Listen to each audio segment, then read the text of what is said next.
Marree keessummoonni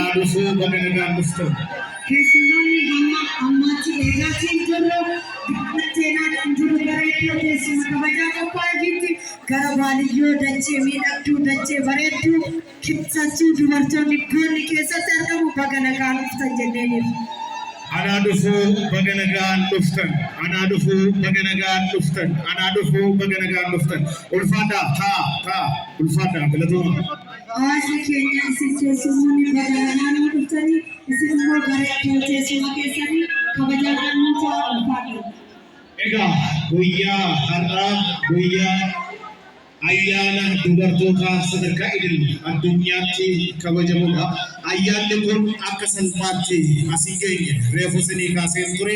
Ayyaanni kun bara 1908 akka lakkoofsa Awuroopiyaanotaatti dubartoonni mirga isaaniitiif magaalaa Niiwuork keessatti hiriira bahuudhaan bu'uura godhateeti. Ayyaanni kun har'a akka addunyaatti yeroo yookiin marsaa 113ffaadha.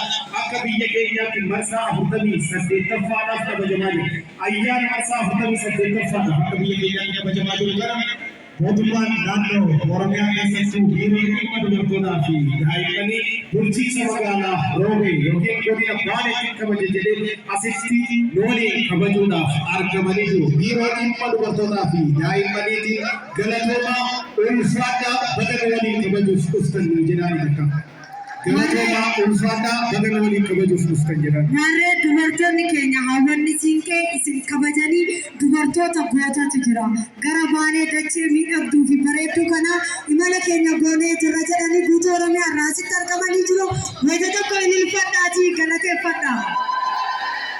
Hooggantoonni dubartootaa biiroolee Oromiyaa garagaraa sadarkaa garaagaraatiin hoogganan ayyaana dubartootaa kana yookiin maarcheetii kabajuudhaaf muketteetti argamanii jiru.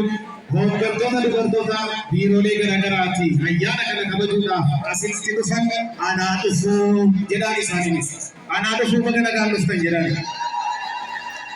Hayyee guutumaan guutuutti dubartoonni baga guyyaa kabaja keenya itti argannee fi akkasuma namoonni sagantaa guyyaa har'aa miidhagaa kan akka nu taasisan keessattuu godina Baalee bulchiinsa magaalaa Roobeetti ulfaadhaa galatoomaa jechaanii warroonni dhimma daa'immanii fi dubartoota Oromiyaa irraa dhufan babbareeddoon Baalee fakkaatanii bareechisni warri garana nuu fiddanillee ija tokko haamilee naa kennaafi. Marree Baalee sana qabdii aadaa qabnaa duudhaa qabnaa akkanatti bareechinee wal fa'uun waan keenya hawwanni keenya babbareeddonni keenya dhangaalee nyaataa garagaraa qabnu hunda isaa as godhanii keessummoota kabaja Oromiyaadhaa dhufan isin kabajanii waa hunda isiniif qopheessanii jiru.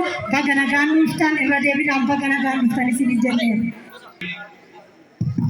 Fi miseensa mana maree bakka bu'oota uummataa kabajamoo obbo Hasan Sultaan itti aanaa kantiibaa bulchiinsa magaalaa Roobee kabajamoo obbo Saifuddin Hasan itti gaafatamaa siyaasa paartii badhaadhinaa godina Baalee kabajamtoota koree qindeessituu kabajamtoota hooggansa biiroolee Oromiyaa garagaraa irraa dhufan kabajamtoota hooggansa bulchiinsa magaalaa Roobee fi godina Baalee haadholee siiqee abbootii gadaa keessattuu ayyaana guyyaa har'aa sababeeffachuudhaan dubartoonni asitti argamtan hundi keessan anaa dhufuu baga nagaan dhuftan.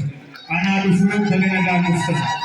Marree hundi keessan sagantaa irraa kun keenya jettanii namoonni iddoo kanatti mul'atan hundi keessan ulfaadhaa baga nagaan dhuftan isiniin jennee. Ayyaanni dubartootaa akka idil addunyaatti dhaabbata mootummoota gamtoomaniitiin bara 1975 beekamtii argatee kabajamuu jalqabe.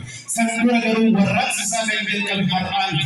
Bara 1908 dhiyyoota keessatti dubartoonni waa'ee mirga isaaniiti, waa'ee hojiiti, waa'ee mirga filuuf filatamuuti warraaqsa kaasan bu'uura godhatee ayyaanni kun biyyoonni 17 naannoo dubartoota 100 ta'an maqaa Kilaaraa Intaloo jedhamtuun inni kun ayyaanni kun ayyaana idil addunyaa ta'uu qaba beekamtii kennamuufii qaba jettee gaafii dhiyeessite ayyaanni kun ayyaana idil addunyaa ta'ee bara 1911tti biyyoonni gurguddoon 4 ayyaana kana qabu.